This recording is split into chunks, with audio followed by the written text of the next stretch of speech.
As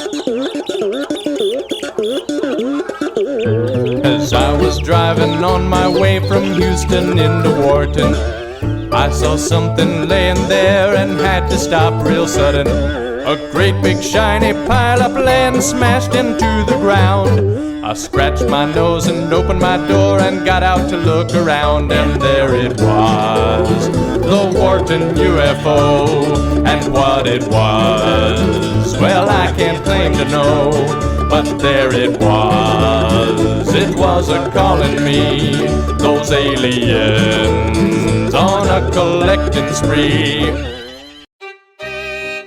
The belief in UFOs or alien spacecraft is thrown in with the likes of believing in ghosts, hauntings, cryptids like Bigfoot, and what have you. But I think we are on the brink of something huge, a paradigm shift in the understanding of our place in the universe, and the distinct possibility that we're not alone. I'm Leah. I'm Phil. And I'm your host, Steve. Welcome to part 2 of Look to the Skies. Welcome back. If you have an appetite for the strange and bizarre, then pull up a chair and grab a spoon for another intriguing serving of Remnant Stew. Remnant Stew is gluten-free, organic, made from all natural, free-range ingredients, and guaranteed to provide the recommended daily serving of curiosity. All right, well, before we look to the skies again, let's take a look at the calendar. You know, I hope you all are enjoying a nice 3-day weekend.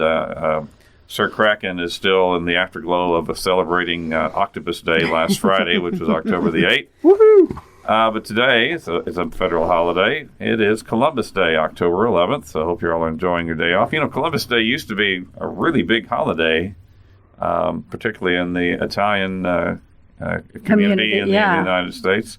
Kind of fallen out of vogue a little bit. His reputation has been falling because we're not so. The more you know about Columbus, the less you like him. Well, but I think not just Columbus, all of our heroes that we used to just idolize, and we were fed that. I think we have a little bit more of a true look, I think, at some of them. But hey, they were human. They were human, that's true. Right. And you could admire them for the courage of taking off west when everybody said you're going to fall over the edge, but that didn't happen. But, in also recent times, more indigenous people have spoken up and say, we're not too keen on Columbus. And so today is also celebrated as Indigenous People Day. Oh, so right. Happy Indigenous People Day. And up in Canada, today is Thanksgiving. Woohoo! Happy Thanksgiving to you guys up there. Yep. I wonder if you have a Canadian goose instead of a turkey for Thanksgiving. Oh, my I don't know. gosh. Could be. All right. Well, anyway, this Friday is a good day, October the 15th. It's International Day of Rural Women. That's interesting. Yeah, that's a good day, I think. International Day of Rural Women seeks to raise awareness about the role that rural women and girls play in their households and communities. When I say rural, R-U-R-A-L. It's a weird word to say. Uh-huh. Rural women and girls contribute to agricultural development and are often responsible for the improving food quality. They often engage in difficult and even dangerous work with farm equipment and large animals. I never will forget a few years ago, my wife and I were at kind of a smaller convenience store getting gas, and a large truck pulls in, pulling a very long horse trailer, and the driver very expertly backs the trailer. I can't back a trailer to save my life, so I was very impressed that this driver was backing this trailer into that very tight space. And I commented to my wife, well, that person really knows what they're doing. Well, the cab opened and out hopped about a 17-year-old girl wearing a baseball cap and a ponytail. So, she really knew what she was doing. International Day of Rural Women is celebrated on October 15th every year. Monday, October 18th is Alaska Day. Hey. All right. Yeah. Alaska Day is observed on October 18th. It commemorates the transfer of the territory of Alaska from Russia to the United States, as well as the first time that the American flag was flown in Alaska on October 18th, 1867. Wasn't that known as like Seward's Folly? Seward's Folly, That's yeah. right. William Seward was the Secretary of State, and he negotiated the sale with Russia. By the way, the sale price, $7.2 million, or 37 cents per acre. So I think we got a pretty good deal. It wasn't viewed that way at first. That's the reason it was called Seward's Folly. They thought he had bought this I was reading ice about chunk. it. that there was a lot of favor, but there were, of course, always political opponents that will say that. Sure, so, sure. So, but it turned out to be amazing. It turned out to be a great day. So happy day to all of our listeners up in Alaska Day. By the way, it's also the birth date of my twin stepdaughters, Laura and Sarah, who were featured on our Twins episode. So happy birthday. And now, Wednesday, October 20th. This is a good day. Have you ever worked as a waiter or a waitress, either of you? I have not, thankfully, I think. No, yeah. I haven't either. My wife did for a while. But today is National Waiters Day in the United Kingdom, and why don't we make it worldwide for that matter? Let's just declare that here and now. When it comes to having a pleasant and memorable experience, a waiter or waitress is worth their weight in gold. Absolutely. Today is your opportunity to express your appreciation for all the waiters and waitresses at the restaurants, bars, and clubs that you frequent. This day is always celebrated on October the 20th. So happy Waiters Day to all of our friends in the food service wait industry. You know, I wish in this country we would do just like they do over in Britain, where there is no tipping. Right. They get a good salary and you don't have to worry about that's tipping. right. They get a good salary and they don't have to rely on tipping. Right, and I know a lot of those folks have really had a rough time in the last year of so many restaurants being only partially open or not open for dine-in service. So, yeah, tip your waiters. Tip them well. Just don't tip them over. Oh. That'll be your call, whether you leave that in.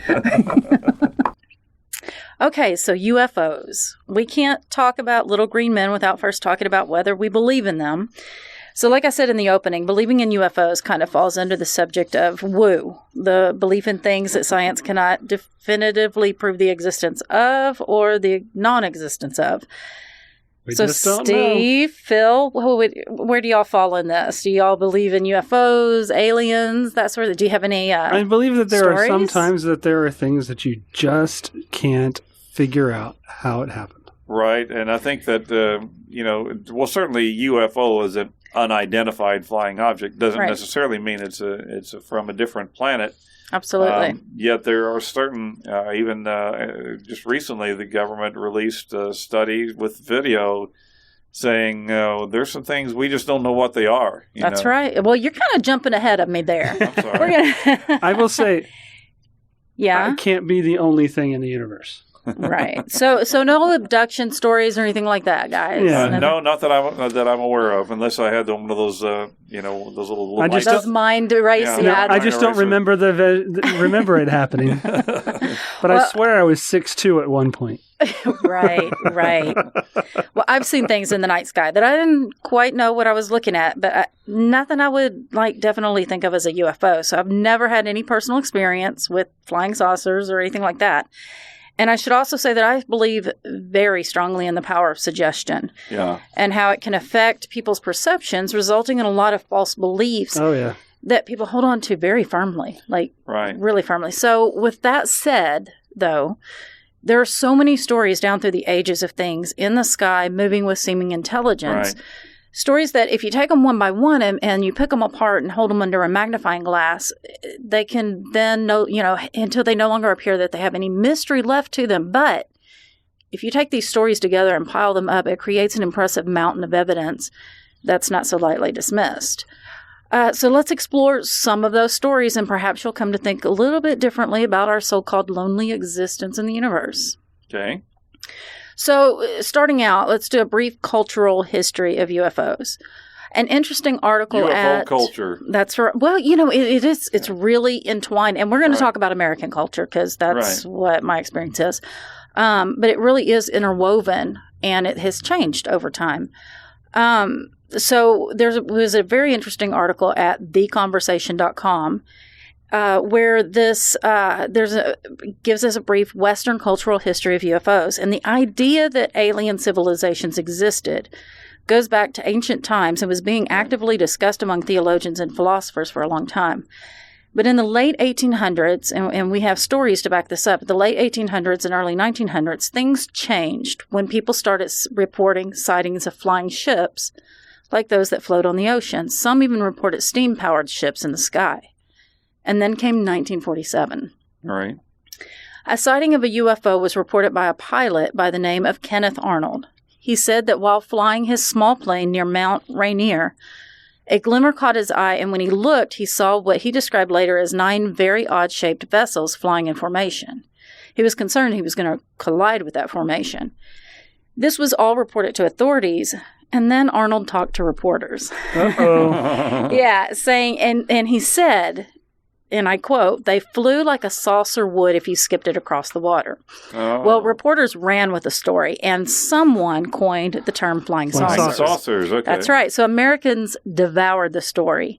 And quoting from the Conversation.com article, this was the beginning of the phenomenon that some called the flying saucer era and the contemporary idea of UFOs. Right. It also was the time that the government, specifically the Air Force, started looking into the possibility of UFOs and to consider what danger they posed, if any. Right. So from that time and up into the 90s, what was going on? It was the Cold War. So people, Yeah. for the most part, did not consider UFOs to be the proof of the existence of aliens. I mean, there was always Right. that faction, but for the most part, people thought that it was The Russians are up Spied to something. upon. Yeah. well, the Russians or even our government Yeah. Right. testing out secret Right. weapons. And some of that was true. Some of that Exactly. was true. They saw certain prototypes of things that came later. So belief in extraterrestrial life was considered to be along the same lines, like I said, of believing in ghosts or cryptids. And then the end of the Cold War, the American interest in UFOs began to wane and media coverage was minimal. Right. Then in 2017, something happened that brought UFOs to the forefront of American media. The New York Times published an article exposing a previously unknown Pentagon UFO study program, which set off a UFO frenzy reminiscent of the 1940s and 50s that's still going strongly today. Since then, the government has released other documents surrounding its focus on UFOs, and there's been a shift in the scientific community from disdainful skepticism to the attitude that maybe there are things that need to be looked into more scientifically. Right. With the shift, the terminology, I don't know if you knew this, of unidentified flying objects, UFOs, has been set aside. Okay.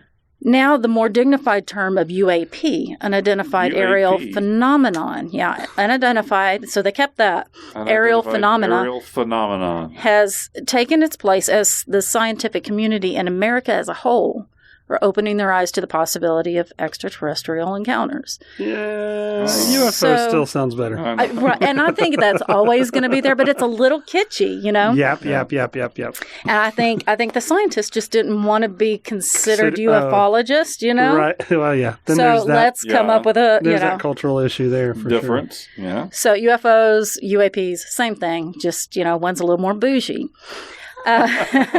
So this is in no way a comprehensive list, but rather some of the more interesting stories. So Exactly. Steve, you want to start us out with one? Yeah, let's go up. We're coming to you from the greater Cut and Shoot, Texas area. And a little bit up the road in just north of Fort Worth is a small town called Aurora, Texas. Aurora is a small farming community about 40 miles to the north of Fort Worth. The town has about 800 residents and a very controversial cemetery. An article written in the Dallas Morning News in April 1897 by a reporter named E. Hayden told a fantastic story about an incident that occurred in Aurora. According to Hayden, a cigar-shaped spaceship had collided with a windmill that belonged to a prominent member of the community, one Judge J.S. Proctor. Hayden further stated that the spaceship was piloted by a creature that was, quote, not from this world, but who didn't survive the crash. Because he was drunk. I don't know. It was a teenager. It was spring Right. break, you know. Joyriding. So, going Yeah. to Aurora, Texas, of all places. Hayden then claimed that the townspeople gave the alien a proper Christian burial in the local cemetery. Did they call him Steve? I don't know. And that the remains of the spaceship were dumped down a well. Now, as you can imagine, this news caused quite a stir. Evidently, 1897 was a year of several UFO sightings. In fact, as you were mentioning UFO culture a minute ago, UFO enthusiasts refer to that year as, quote, the year of the great airship, because of the numerous sightings that were reported. At first, dozens of people descended upon Aurora seeking information about the alleged incident. However, the townspeople either pretended not to know or else actually didn't know anything about the incident at all. The story died down after a few weeks. But What you talking about, Willis? But then in the 1970s, Hayden's article was rediscovered by a group of UFO enthusiasts, and once again, Aurora became the scene of interest as numerous curiosity seekers stopped by to inspect the local cemetery. Members of something called the International UFO Bureau Men in Black, here they come. They sought to exhume the supposed grave of the alien, but local townspeople raised a fuss. One resident named Karen Tidro told a reporter from the Houston Chronicle, quote, "The residents had guns and everything because they didn't want them to do it. You can't take Steve. And I understand because my parents were buried there, and I don't want them digging around earthly body or not. They ought to let it rest in peace." So is the story true? Well, skeptics point out that there was no mention of the incident in the local papers from the time. There's other towns in the area that are closer than Dallas. A local historian also has a tape recorded interview that was made in the 1970s with a local resident who was 11 years old in 1897, and he claims that no such incident happened. That it was all a hoax. The same historian points out... laughing about over there like they would, he was 11. Maybe. He's 11. Was he working on the farm? Well, he said... maybe he didn't see that windmill? Yeah. But he said news of such an event would have gotten around and he would have heard about it, basically, was his point in the recorded interview. The same historian points out that Hayden, the author of the article, was not a staff writer for the Dallas paper, but was a stringer who happened to have real estate ties to Aurora. You see, Aurora had just lost getting the railroad to another town, and it was on the verge of drying up and blowing away as a community. Perhaps Hayden was hoping to kindle new interest in the town when he wrote the article. That's the conclusion of most of the residents today. Nevertheless, every 3 or 4 years, someone rediscovers the story about the alien pilot being buried in the local cemetery, and the mythology continues to grow. Well, Aurora has stayed around, so yeah. It worked. At least Hayden's article had some effect. Well, now this is it's a sad story, actually. This next one, it involves actually a World War II hero, Captain Thomas Francis Mantell Jr. He was born in Franklin, Kentucky, your home state, on June 30th, 1922. He was a graduate of Male High School in Louisville. On the 16th of June, 1942, he joined the Army Air Corps, graduating flight school on June 30th, 1943. He was part of the air combat operations on D-Day at the Normandy landing. He was awarded the Distinguished Flying Cross and Air Medal with 3 oak leaf clusters. That indicates that he spent a lot of time flying in many, many missions. He was awarded for his heroism as well. Following the war, he returned to Louisville, joining the newly organized Kentucky Air National Guard as a flight leader.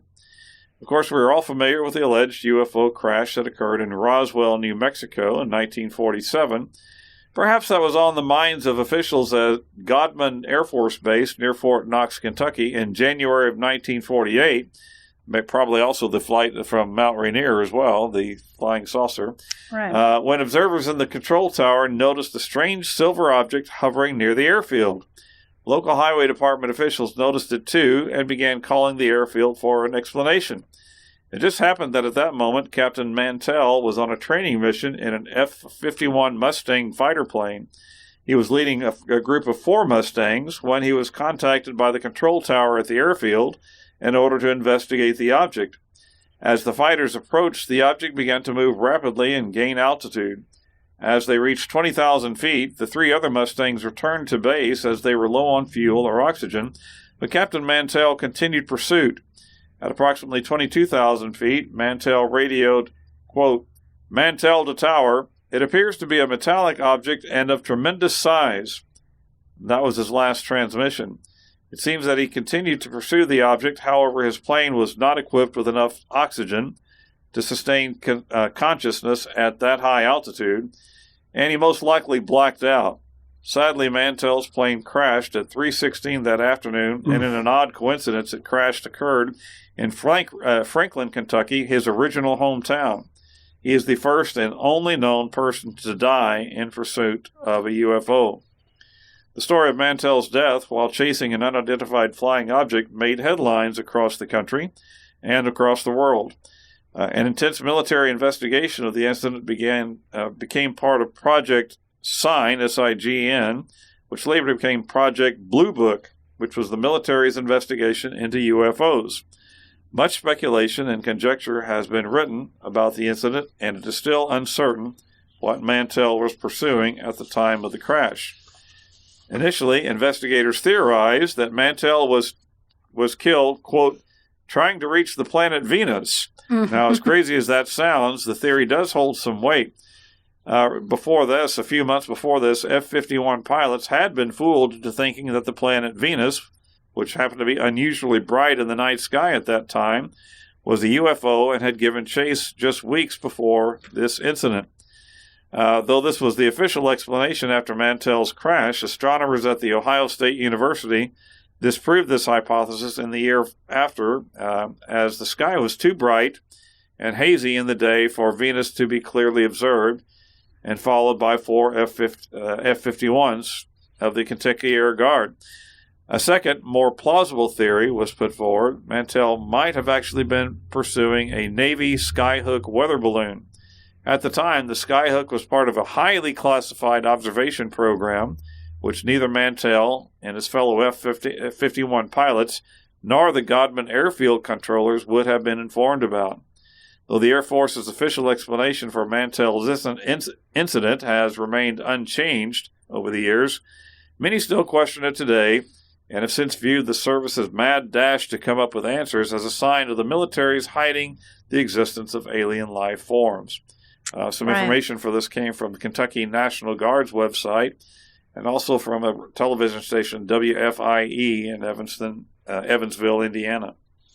And, that's not a fun story. Obviously, It's a sad story, but it is kind of funny that the whole weather balloon thing, it seems like the military always says, or the government, always says, it's a weather balloon. Or gas. So I'm thinking, we need to print on all the weather balloons. Hey, this is a weather balloon. Not a UFO.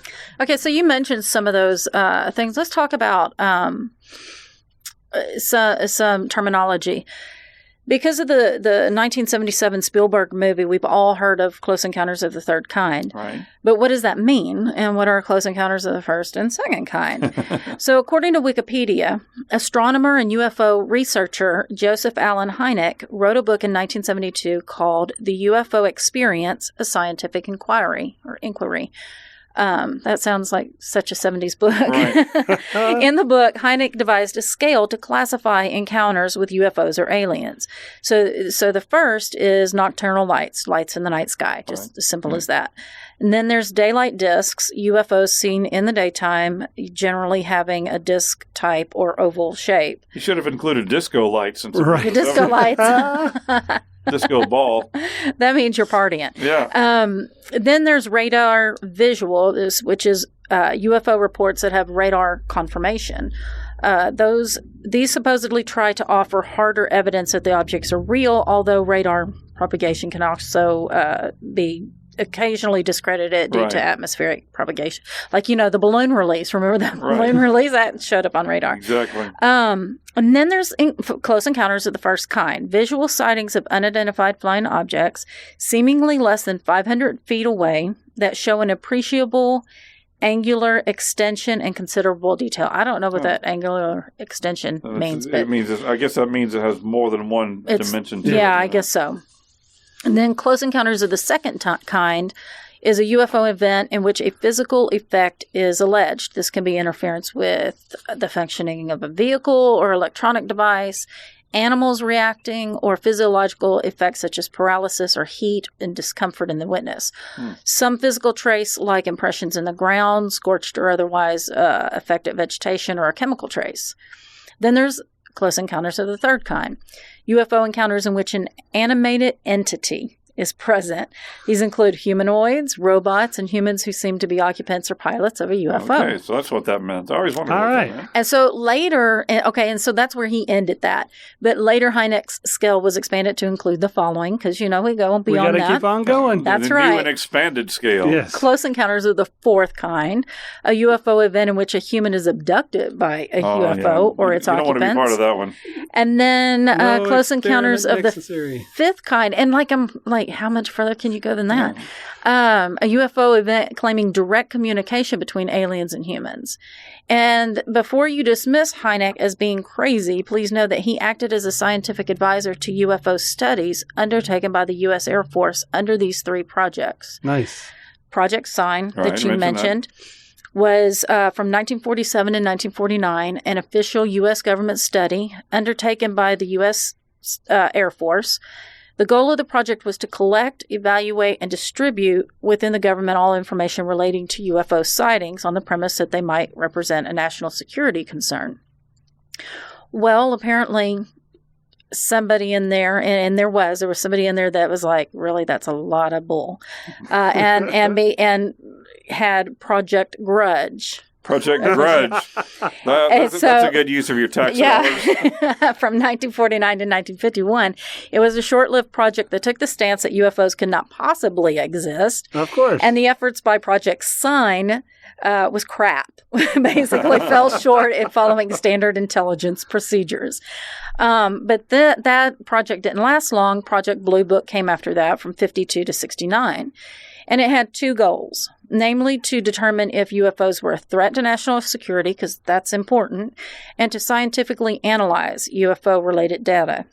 I think also there was a third goal, too, to give you the price of a good used UFO, from the Blue Book. The Blue Book Blue price, Book, that's great. Hey, Kelly, you got any advice on that? Okay, all right, bring it back in. So listen to this. Okay, Blue Book Project Blue Book was terminated in 1969 with the following summary of its investigations. No UFO reported, investigated, and evaluated by the Air Force was ever an indication of a threat to our national security. There was no evidence submitted to or discovered by the Air Force that sightings categorized as unidentified represented technological developments or principles beyond the range of modern scientific knowledge. Right. And there was no evidence indicating that sightings categorized as unidentified were extraterrestrial vehicles. By the time Project Blue Book ended, it had collected 12,618 UFO reports. Wow. And concluded that most of them were misidentifications of natural phenomena, such as clouds, stars, Venus, etc., or conventional aircraft or weather balloons. According to the National Reconnaissance Office, a number of the reports could be explained by flights of formerly secret reconnaissance planes, U-2 and A-12. However, 701 reports were classified as unexplained, even after stringent analysis. Wow. UFO reports were archived and are available under the Freedom of Information Act, but names and other personal information of all the witnesses have been redacted. Hey, we need another episode. Just we'll dig into those 701 reports. One by one. Pull up a chair, tedious, folks. That's kind of tedious. Now for today's bookshop spot, the part of the show where we take you on a virtual tour of one of the most magical of places, an independent bookshop. Our bookshop spot today is Pamlico Books. Pamlico Books is located in the beautiful town of Washington, North Carolina, at 149 North Market Street. They are named for and located just a block from the Pamlico River. I've seen pictures of it. It really looks beautiful. According to their website, their motto is, "Reading is better by the river." Yes, I agree. Very well said. Nice. I think nice idea, sit by the river with a nice book. Pamlico Books is owned by Tom and Deb Ryan, and they just opened a few months ago in June of 2021. According to Tom, the town had lacked an independent bookstore for a number of years, and once we decided to move there, we couldn't stand the thought of not having a local bookstore, so we opened one ourselves. Nicely That's right. done. You see a problem, fix a problem. I really admire that because I've been wanting a teriyaki chicken place here in our town for years, but I didn't go to the trouble of doing one myself. Get on that, Steve. Anyway, The community has embraced us, and almost every customer tells us how happy they are to have a bookstore again. Once we are clear of COVID, we hope to offer children's story time sessions as well as author events. Now, in addition to new books and gifts, Pamlico Books offers a very unique service. Free college counseling workshops. Isn't this great? Oh, Oh, that is nice. great. All right. That Yeah, is really great. Is it nice. a college town? It is not a college town, but I'm not certain that it is. I don't think there is. But it's in the eastern side of North Carolina, so there are colleges in the area for sure. Tom explains that his wife Deb also owns a college counseling business, but folks who sign up through the bookshop's website can obtain free college counseling. Wow. That's really nice, isn't it? And this opens up advanced educational opportunities to many folks in eastern North Carolina who wouldn't normally be able to access them. Tom states that their building dates to 1908. Wow. Yeah, one of their renovation projects has been restoring the original tin ceiling. I like those really old tin Yeah, ceilings. I do Wow. too. Yeah. Well, if you're not fortunate enough to be in beautiful Washington, North Carolina, then please check out their website at www.pamlico, that's PAMLICOBOOKS.com, pamlicobooks.com. They're also on Facebook and Instagram, aren't they? Exactly. Okay. Okay, so this next story is interesting. It's a story of Granger Taylor and his subsequent disappearance. It's one of the most sensational and unbelievable stories associated with UFOs. No one really knows exactly what happened to Granger, but it's too good a story to pass up. I had to love a include good it. story. Never let the facts get in the way of a good That's story. right. Okay, so in 1980, a 32-year-old Granger Taylor was living with his parents in British Columbia in Canada. Taylor dropped out of school sometime around the 8th grade and began working as a working with local mechanical shops. Right. He'd become infatuated with machines and was noted among his friends and family that Taylor had an uncanny ability to fix almost anything. He rebuilt locomotives, bulldozers, cars, trucks, and even airplanes. Oh, Handy wow. guy to have around. Yeah, he was Exactly. really mechanically inclined. Even though he was a high school dropout and tended to be socially awkward, most people around town considered Taylor to be highly intelligent due to his mechanical genius. Right. But then Taylor started talking about aliens. Yeah. He focused his efforts to build a radio to communicate with aliens after he had had several recurring dreams about alien abduction. And he actually believed that these aliens were communicating with them. right, through these dreams. Then on the night of November 29th, 1980, in the middle of a storm, Granger Taylor left a note for his parents, walked out the door, and was never seen again. Ciao. See you later. So we have a picture of his note, and it says it's dated for November 29th, 1980, and then it says, "Dear Mother and Father, I have gone away to walk around an alien spaceship, as recurring dreams assured a 42-month interstellar voyage to explore the vast universe, then return. I am leaving behind all of my possessions to you, and in my will, as I will no longer require the use of any. Please use the instructions in my will as a guide to help. Love, Granger." Wow. So, and again, he was never seen again. So, both his family and the police spent months searching for him, but no one could uncover any leads of where Taylor could be. Then almost 6 years later, in March of 1986, local forestry workers found a blast site near Mount Provost, not far from Taylor's parents' house. A report by the British Columbia Coroner's Service confirmed that the VIN number taken from truck parts found at the site matched that of Taylor's truck. There were also bone fragments found as well, and it was determined that Taylor had died on the night of his disappearance.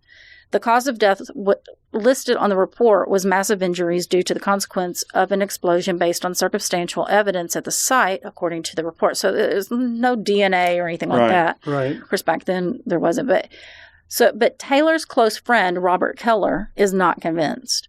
Talking about the evidence found at the blast site, he says, and I quote, "The police said it was a blue truck, but his truck was Pepto-Bismol pink." I helped him paint it myself. He said what they found on the mountain was not Granger's truck. They have no idea if it was Granger's bones or not. So to this day, nobody really knows what happened. Yeah. So whether he blew himself up with a load of dynamite, like why would he even do that? Nobody said, everyone said he wasn't suicidal.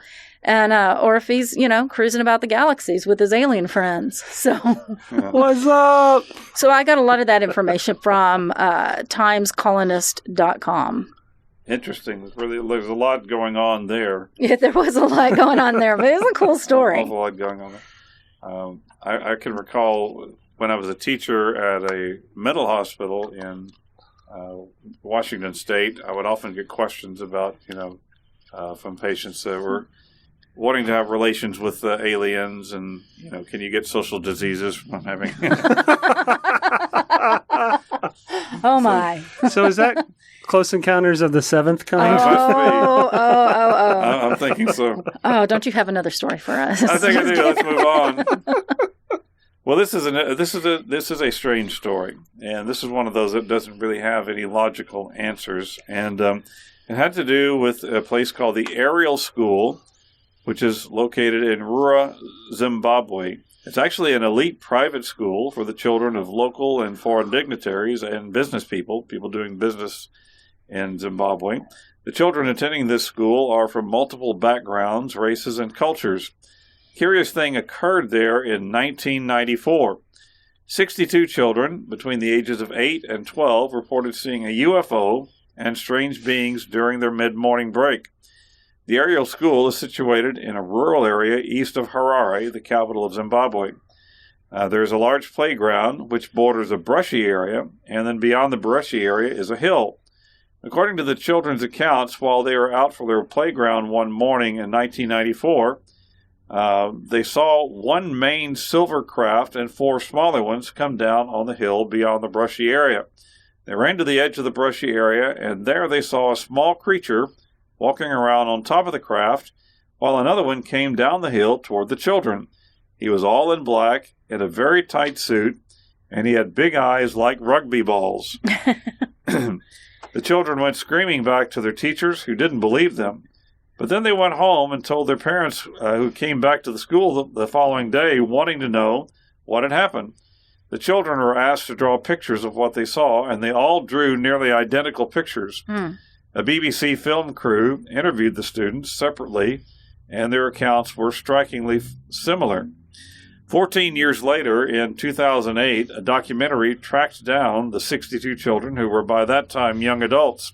Remarkably, their stories remained the same as when they had first been interviewed in 1994, and there's still no definitive explanation for what they experienced. That's right. I saw that documentary. It was really interesting. All the teachers were inside having a meeting, right? And the kids were outside. And so when they were screaming, some of the teachers saw that too. They didn't see everything that the kids had seen, but they saw something odd in that. But they were so concerned about bringing the kids in and let's gather and calm everyone down. It was really interesting. Yeah, it's how they all gave a nearly identical picture in accounting. It certainly is odd. And it's interesting they said the size of a rugby ball. Yeah. Well, kids only have so much to explain. But again, it's not like a soccer ball or something like that, but a rugby ball, which is similar to an American football, just a little bit fatter. An oval shape. It was pretty interesting. So maybe like almond-shaped eyes or whatever. Right. Or a helmet. Yeah. And now for something completely off topic and off kilter. Brace yourself for the oddity du jour. All right, for our oddity today, Leah, I was remembering the other day about my first wife, Sherry.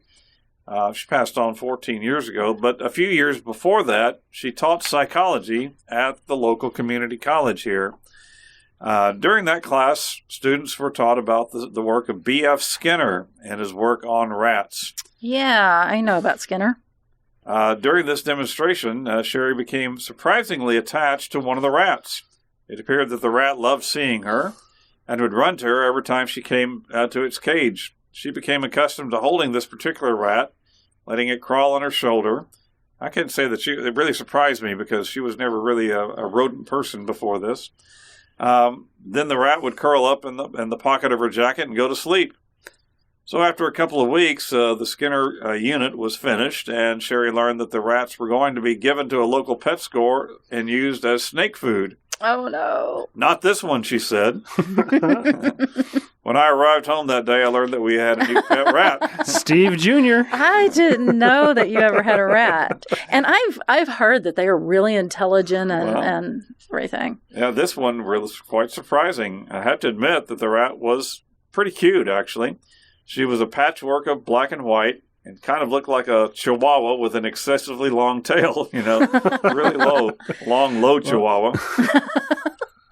We named her Daisy, and for the next 2 years, she was a beloved member of our family. She had a cage, but we would let her run loose through the house. She knew her name, and she would come running whenever we called her. Daisy, Daisy, and here she'd come, scampering through. Our old cats, by that, they were pretty old, the ones we had at the time. And they were really too lazy to chase her. She'd even run right over them, and they would only kind of look at her. Well, anyway, I ran across an article in oddstuffmagazine.com about rats, and I thought that I'd give us some rat trivia for our oddity today. Rats have a powerful social chain of command. The largest and strongest rats will get the best food and the best living place. They tend to be very socially oriented. They love being in the group of their own species or with humans. They like playing collectively, and they love to sleep all curled up together. They take care of injured and sick rats in their group. When rats don't have friendships, they become lonely, depressed, anxious, and stressed. I'm not sure who figured that out, but some researcher, that rat is all depressed. No rats were hurt in the making of this section. Exactly, that's correct. Now, I always like the group names of animals. Yeah, I do too. Like a group of bears is a sloth. Pride of lions. Murder of crows. A business of ferrets. I like that one. Not sure what business they'd be in. Maybe loan sharks. But you know what a group of rats is called? No. A mischief. Okay, so I think that makes sense. Yeah, they're up to something for sure. Rats are sharp animals. They are more intelligent than rabbits, hamsters, mice, gerbils, and guinea pigs. Well, some of the humans, I know. Yes. They also have excellent memories. The Romans considered the rat to be a sign of good luck. Rats have been proven to make laughter-like noises when tickled. Oh, I didn't know And they dream while they're sleeping, yeah. Some Hindus believe that when a child dies, they are reincarnated as a rat. In fact, in India, there is a temple called the Temple of Karni Devi, and it's entirely dedicated to rats. They actually put, because they believe that perhaps they are children that have died that are now rats. Rats have strong teeth that allow them to chew through glass, cinder blocks, wire, aluminum, and lead. Oh. They can squeeze through a hole the size of a quarter. Remind you of an octopus. Yes. The rat that we had her in a big plastic cage, but she would actually chew right through the tubing and everything after a while. And finally, you may have heard the expression, like rats leaving a sinking ship. Well, it's unknown whether rats can actually determine whether a ship is going to sink or not, but the original expression from the 1600s didn't actually involve a ship. It was thought that rats could sense that a house or other structure was in decrepit condition and was in danger of falling. Like rats that quit the house before it falls became a popular expression in the 1600s. And it was always seemed to have political overtones. It was used to describe people who were rapidly abandoning a minister, a policy, or a position that was going to fall. In the late 1600s, the reference was expanded to include rats leaving a burning house. I remember somebody telling me once seeing a barn on fire and the rats were running away from that. It wasn't until the late 1700s that rats were referred to as abandoning a sinking ship. So there you go, everything and even more that you wanted to know about rats. And now for something really smashing. Okay, so back to our topic. Let's talk about UFOs today. In February of 2020, we were in the midst of the frenzy surrounding the beginning of the COVID pandemic quarantine. in America, at least, and among the all these protests that came about because of it, and toilet paper shortage, murder hornets. Do you remember that? That never, nothing ever came of that. But there was the added chaos of the Navy releasing documents pertaining to reported UFO sightings by servicemen.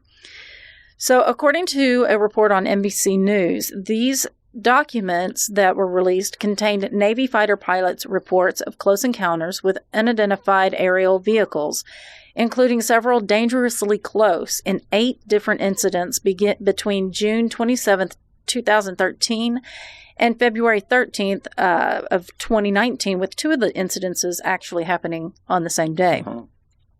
There was video leaked of aerial phenomena captured in July of 2019 by Navy aircraft and recorded in the USS Omaha's Combat Information Center. The Navy has authenticated the video and said it will be reviewed by the Pentagon's unidentified aerial phenomena task force. The UAP. That's right, because it sounds better than UFO. So the release of the video coincided with an interview that 60 Minutes did. Like, it just was released a couple days before this interview was released. And the interview happens before it's released, kind of like our episode. I remember seeing this interview. And so just a couple days before that interview was released, this video was released. Okay, so the interview was with 60 Minutes did it with 2 former Navy pilots discussing their 2004 investigation of, quote, multiple anomalous aerial vehicles that descended 80,000 feet in less than a second. That's moving quickly. That's quick. This incident also occurred off San Diego. So the object seen in the video, so they have video of that 2004 incident. It became known as Tic Tac, due to one of the pilots, Commander Dave Fravor, saying that personnel found, quote, a little white Tic Tac looking object flying above the water before disappearing seemingly into the waves. It splashed, military personnel can be heard saying on the video. Seconds later, his ship, the USS Princeton, said the object reappeared on its radar 60 miles away. Wow. So even though this incident happened in 2004, it only became known to the public just recently. And, we have a lot of international listeners. I don't know that everybody knows what a Tic Tac is. Yeah. Tic Tacs are these little candies like breath mints, and they're small, elongated, oval shape. So according to, and that's what he was comparing this viewing of, because on the radar, I think in real life it looked bigger, but on the radar it looked like a little Tic Tac. Quoting the report by NBC, quote, Christopher Mellon, a top defense official in the Clinton and George W. Bush administrations, said in an interview that there was a lot of continuity between recent reports of unidentified objects and reports dating back decades. So what we're seeing, and this is still quoting, what we're seeing are a number of distinct and different things, he said. Sometimes we're seeing 50-foot long object that can travel at hypersonic speeds and seemingly go into orbit or come down from altitudes of potentially above 100,000 feet. He went on to comment about the stigma surrounding individual reporting of incidents of this kind. The fact that Tic Tac was seen by so many is the reason that it was reported at all. If it were seen just by one serviceman, it probably would have gone completely unreported. So on June 25th, 2021, this is just, a few months ago, the U.S. government released a preliminary report on UAPs instead of UFOs, largely centered on the evidence gathered in Navy reports in the last 20 years. The report came to no conclusion about what the UAPs were, based on a lack of evidence, though they indicated there were no recordings of unexplained actual physical objects, that they were, in fact, recordings of unexplained actual physical objects and not false readings, as individual instances had been detected by different types of sensors at the time, including visual observation. Yeah, so you've got a ship and a plane, and so many different people, different vantage points, sonar, all of that. So the report theorized that they may have been the work of foreign governments, but that there was no evidence to indicate that. Yeah. An article in The Guardian, quoting 2 experts in the area, said that it was unlikely they were the work of either China or Russia, as, in their opinion, neither country has the capabilities currently to produce craft capable of achieving the sophisticated reported performance. Wow. The report indicated investigation into the area would continue, including developing protocol for reporting unidentified aerial phenomena.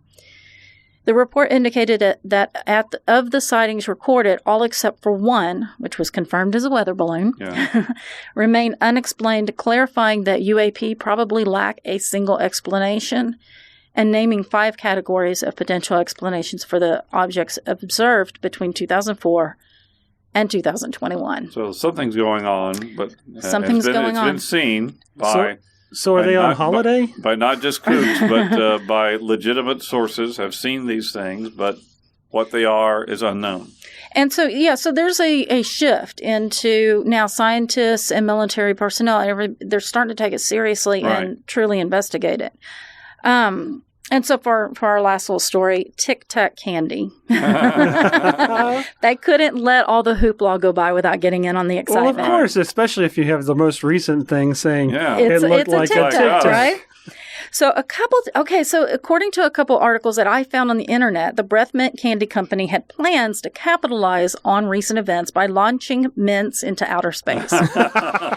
This was to happen. But here's the thing. This was to happen on August 4th with the help of Sent into Space, the world leader in high-altitude balloon flights. So, high-altitude balloon flights get right to the edge of the atmosphere. Wait, you mean he couldn't get a ride on SpaceX? No, you would think. Come on, Elon Put him on the Musk. Starlink satellite and pop him out.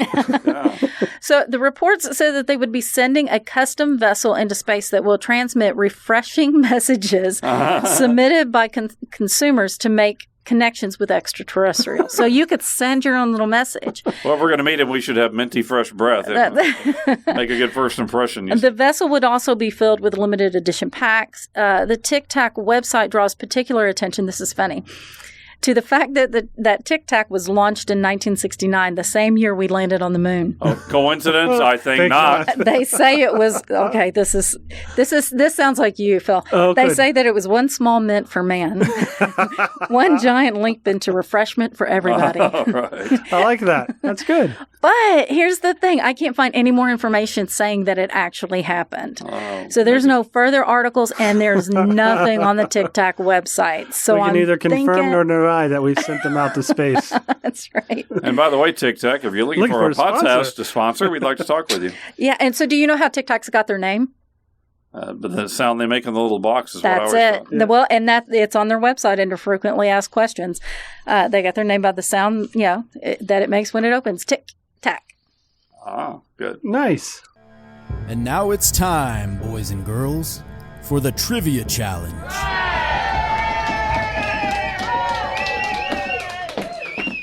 Okay, so you know how it works. Like and follow our Facebook page at Remnant Stew Podcast. Like and share this episode post. Put your answer to the Trivia Challenge question in the comments of that post, and the first person to do all of that will be the winner and will be mentioned in an upcoming episode of Remnant Stew. And have our everlasting devotion and affection. Well, anyway, so here's our question. One of TV's most memorable space alien characters made a brief, and don't blink or you'll miss it, appearance in this iconic movie about a UFO visitation. Name the space alien and the movie. And here's a hint. Somebody will know this, I'm sure. Here's a hint. We mentioned the movie in the episode. Oh, yes, we did. Remnant Stew is created by me, Leah Lamp. Dr. Judy Meeker and I research, write, and host each episode, along with commentary by Phil. You're welcome. Our audio is also produced by Philip Sinquefield. Our theme music is by Kevin MacLeod with voiceover by Morgan Hughes. Special thanks to Judy Meeker and Harbin Gould. You can connect with us through our Facebook and Instagram, and if you have an idea that you want to hear us cover, just send us an email at staycurious@remnantstew.com. Now, before you go, please hit the follow button so you won't miss an episode. Head on over to iTunes and leave us a review. We really love seeing those reviews there. Share Remnant Stew with your friends, family, your local ufologist. That's a urologist, that's a UFO buff. And also E.T. Until next time, remember to choose to be kind and always stay curious.